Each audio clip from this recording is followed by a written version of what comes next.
جی جی 10 نومبر تک صحیح 1 لاکھ روپیہ جو صوبائی اسمبلی کی ٹکٹ اپلائی کرے گا وہ 1 لاکھ روپیہ ناقابل واپسی جو ہے وہ جمع کرائے گا ساتھ, ہاں نان اور ریفنڈیبل 2 لاکھ روپیہ وہ جمع کرائے گا جو قومی اسمبلی کی درخواست دے گا. اور جب ٹکٹ ملے گی, جو یہ اسپیشل سیٹیں نہیں ہوتی خواتین کی اقلیتوں کی, جو اس کے اوپر اپلائی کرے گا وہ 2 لاکھ روپیہ ایکسٹرا جمع کرائے گا.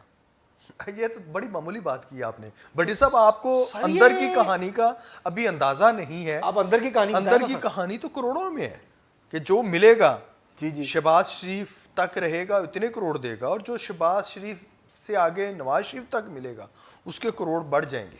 اچھا کروڑوں کی گیم ہے, ملاقاتیں ہوں گی. جی میں نے عمران خان صاحب کے ساتھ بارے میں تو سنا تھا, وہ اعجاز چودھری کا مشہور زمانہ جو نہیں سر, اب وائرل ہو گیا الیکشن تھا, اتنا سستا نہیں رہا, یہ سیدھی سی بات ہے, یہ مہنگا کام ہے. جس طرح ہماری جوڈیشری کا معاملات یا سسٹم اس طرح ہے, مہنگے وکیل اور مہنگا کام ہے, یہ الیکشن بھی ہمارا جو ہے سسٹم ایسا ہے کہ اس میں عام آدمی جو ہے, عام آدمی استحکام میں پارٹی نے جو منشور تو دے دیا عام آدمی پارٹی کا, لیکن وہ سارے وہی ہیں الیکٹیبل جو اربوں پتی ہیں اور خربوں لگا رہے ہیں. بالکل صحیح, وہ ان کے پاس پتہ نہیں کہاں سے پیسہ آیا ہے. اچھا مجھے کوئی صاحب مجھے کچھ چند دن پہلے ایک صاحب بتا رہے تھے, میں نے ان سے پوچھا کہ الیکشن اگر لڑنا ہو کسی نے صوبائی اسمبلی کا صحیح سنجیدگی سے, تو اس کے لوازمات پورے کرنے ہوں تو کتنے پیسے چاہیے, تو انہوں نے کہا 5 سے 7 کروڑ. نہیں بڑھ گئی گیم, میں نے کہا اب 10 کروڑ سے آگے چلی گئی ہے یہ آپ صوبائی اسمبلی کی. ہاں وہ آپ نے پہلے کسی مطلب 2 سال پہلے پوچھا ہوگا. نہیں سر, میں نے چند دن پہلے. اچھا, تو انہوں نے کہا مہنگائی کے تناسب سے 5 سے 7 کروڑ, 10 کروڑ اور قومی اسمبلی کا جو حلقہ ہے اس کے لیے 10 سے 12 کروڑ. یہ کسی میڈیاکر سے آپ نے پوچھا ہوگا جو. اچھا ارب پتی سے نہیں, میں تو اپنے جیسے سے پوچھوں گا نا سر. ہاں تو پھر آپ اپنے جیسے کہاں الیکٹ ہو سکتے ہیں, میرے اور آپ جیسے لوگ تو نہیں ہو سکتے نا. وہ تو ظاہر ہے, الیکشن کا خواب دیکھ سکتے ہیں, اور بہت سارے ایسے ہیں جمشید وہ دستی جیسے لوگ جو آئے ہیں, لیکن ان کے پیچھے لوگ ہیں جو پیسہ لگاتے ہیں. ان کے پیچھے جتوئی تھے. پچھلے دنوں انہوں نے ایک اور ڈرامہ کیا ہے جوتی پالش کرنے کا. ہاں جی وہ اکثر کرتے ہیں. وہ کوئی کہیں کچھ اور کام شروع کر دیا, میں کام کر رہا ہوں, اور جو آپ کے پاس میری جان کام آپ کو تفویض ہو چکا ہے, کہیں سے بھی آئیڈیا مل چکا ہے, وہ کمال کا کام آپ کر رہے ہیں. باقی تو آپ دکھاوا جو مرضی کرتے رہیں. اچھا سر, اگر ہم تھوڑا سا غزہ کی صورتحال پر بھی ہونا چاہیے کہ یہاں ڈیولپمنٹ ہوئی ہے. کل نئی ڈیولپمنٹ تو یہ ہوئی ہے, بمباری تو جاری ہے.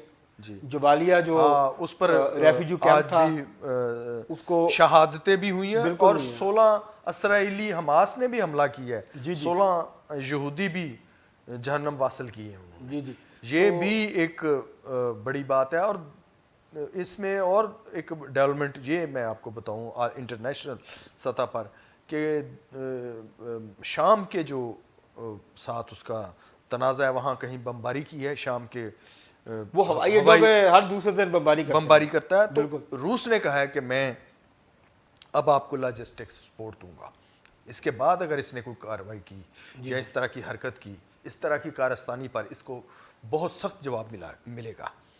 یہ تو شام کی حد تک ہے.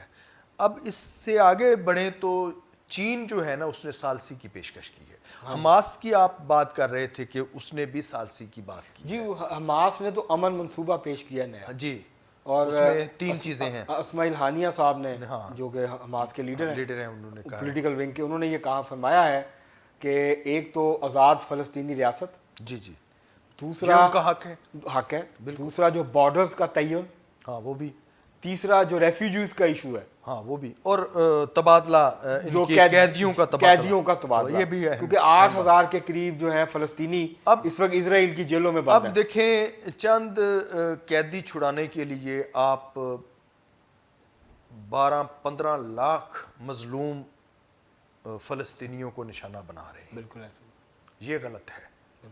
اگرچہ وہ ان کے بھی قیدی ہیں اور ان کے بھی قیدی ہیں, چند قیدی ان کے ہیں, ان کے بھی قیدی ہیں, تو آپس میں تبادلہ ہوتا ہے. سر 7 اکتوبر سے انٹرنیشنل لاز موجود ہیں, عالمی قوانین موجود ہیں, ان کے تحت اب دیکھیں اس نے چین نے ثالثی کی جو پیشکش کی ہے, اس میں امریکہ نے بھی اس کو کہا ہے کہ آپ ایران کو سمجھائیں حملہ نہ کریں. اور چین اور ایران جو ہیں ان کا بڑا ایک ان کی ملاقاتیں اور ان کا اس کنسنسس سے آگے بڑھ رہے ہیں کہ وہ ایک تجارتی تعلق بھی ہے ان کا جی بالکل باہمی, اور انہوں نے وہ ساتھ نہیں چھوڑ رہے اس معاملے پر, وہ ڈٹ گئے ہیں اور اس کا حل کسی حال میں ہونا چاہیے. اچھا اس میں ساتھ ساتھ یہ بھی ہوا ہے کہ کل جو ہے وہ رفح کراسنگ جو ہے رفح بارڈر وہ کھل گیا ہے, اس کے حوالے سے اسرائیل, حماس, مصر ان کا جو ہے آپس کے اندر اور فلسطینی اتھارٹی ان کا آپس کے اندر معاہدہ ہوا ہے اور 2 چیزیں اس کے اندر طے ہوئی ہیں. میرے اپنا ذاتی خیال ہے بھٹی صاحب کہ اب پاکستان اور سعودی عرب کو بھی چین کی ثالثی کے جو نکات ہیں اس پر غور کرنا چاہیے اور ایران کو تنہا نہیں چھوڑنا چاہیے, کیونکہ آلموسٹ جو ایران کا سٹانس ہے وہ تمام عالم اسلام کا وہی بیانیہ ہے, جی جی اس سے کوئی مختلف نہیں ہے. تو ایران کو قائد مان لیں یا اس کے ساتھ کنسنسس کے ساتھ اس کو آگے بڑھائیں. تو اچھا وہ یہ ہوا ہے کہ کل جو معاہدہ ہوا ہے اس کے تحت صرف یہ ہوا ہے کہ جو غیر ملکی ہیں غزہ میں, جن کے پاس غیر ملکی پاسپورٹ ہیں, ان کو جانے کی اجازت دی ہے, اور جتنے امریکی تھے پھنسے ہوئے وہ سب نکل گئے ہیں.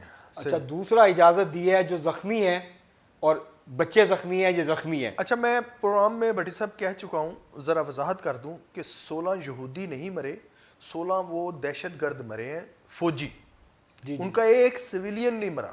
جی جی جی جی اس کے مقابلے میں دیکھیں انہوں نے سارے سویلینز مارے ہیں. جی جی ملیٹنٹ نہیں مارا انہوں نے. حماس کا ایک بھی جنگجو نہیں مارا گیا, یا مجاہد کہہ لیں, میں اپنے الفاظ اس طرح ڈھال دیتا ہوں آپ کے پروگرام کی لاج رکھتے ہوئے کہ یہ جو مجاہدین ہیں وہ ایک بھی نہیں مرا, ایک بھی شہید نہیں ہوا, جبکہ ان کے سارے جو ہیں فوجی مارے گئے.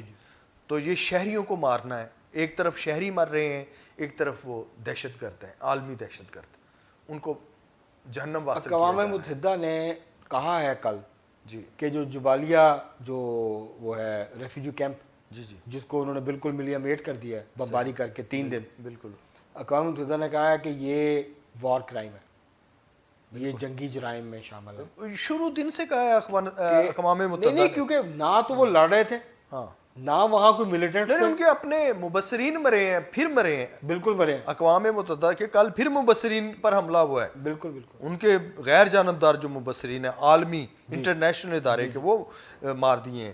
اور بچے, میں وہ مناظر دیکھ رہا ہوں, بچے زخمی لے کے آ رہے ہیں, مائیں اپنی گود میں اٹھا کے زخمی بچوں کو لا رہی ہیں اور بمباری ہوتی ہے, وہی شہید ہو جاتے ہیں. یہ کوئی طریقہ ہے, یہ کوئی انسانیت ہے؟ بتائیں. وحشت اور بربریت کی انتہا, اور ایک نیا المیہ جنم لے چکا ہے دنیا میں. بالکل ایسے, اسے روکنا ہوگا. اچھا سر یہ 2 منٹ ہمارے پاس بچے ہیں باقی, تو کل جو سماعت ہوئی ہے جس کی آج تمام اخبارات میں شہ سرخی ہیں جس کی, جی آپ وہ کل جو فیض آباد دھرنا کی بات کریں گے, فیض آباد دھرنا عمل درآمد کیس میں کل جو چیف جسٹس صاحب نے ایک لمبی سماعت کی. ایک تو بھٹی صاحب اس میں دیکھیں کہ 6 گھنٹے کی سماعت میں ایک بندہ مرکز و محور رہا ہے. جی ساری گفتگو کا جو جی بالکل مرکزی خیال ہے وہی ہے. اور وہ اس کے بارے میں ایک تو آپ نے دیکھا ہے کہ ڈاکومنٹیشن اس کے خلاف لا رہے ہیں, گواہ بھی آ گیا.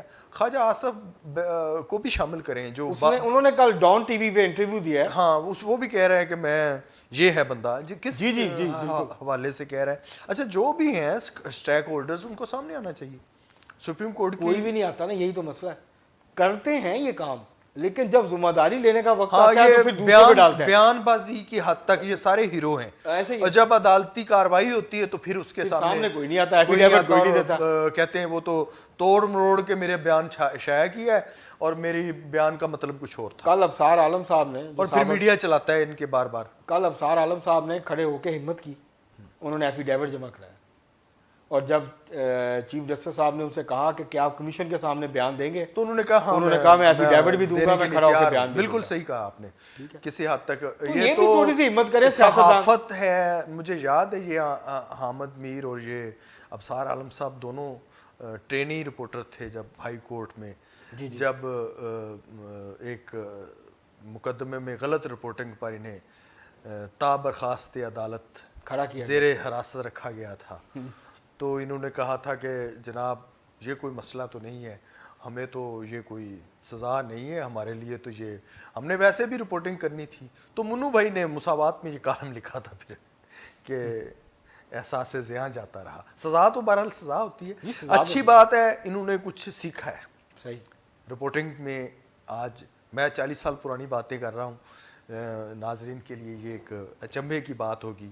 انسان بدلتا ہے, بہت بہتری آئی ان لوگوں میں, اور یہ اب ہیرو ہیں ہمارے ماشاءاللہ. اب انہوں نے اچھائی کی طرف, وہ ایک نوجوانی کا ایک زمانہ تھا, بندہ انسان سیکھ رہا ہوتا ہے, اس وقت بعض اوقات چیزوں کا نہیں سیکھنے پتہ کے چلتا. مراحل ہیں, تو اب وہ نہیں اس رہے. وقت جو ہے نا ہوش پہ جوش غالب ہوتا ہے. ہاں, لیکن جیسے جیسے عدالتی کارروائی جو جس طرح کے ریمارکس دیے ہیں ان کو مد نظر رکھتے ہوئے ہم نے شروع سے یہ نہیں کیا کہ اس کا سیاق و سباق کی بدل دیں, یا اپنے خواہش کو خبر بنائیں. ہاں خبر بنائیں. خواہش کو خبر بنانے کا چلن جو ہے وہ کسی صورت قابل قبول نہیں ہے, ہم اس کی مذمت کریں گے. بالکل صحیح. اور سر وقت بھی ہمارا ختم ہو گیا جی, وہ آج ہم نے یہ ناظرین, آج ہم نے خبر کہانی میں 3 خبروں کے پیچھے چھپی ہوئی جو کہانی تھی اس کے اوپر بات کی, اور زاہد عباس سید صاحب نے اس کے اوپر اپنا تجزیہ دیا.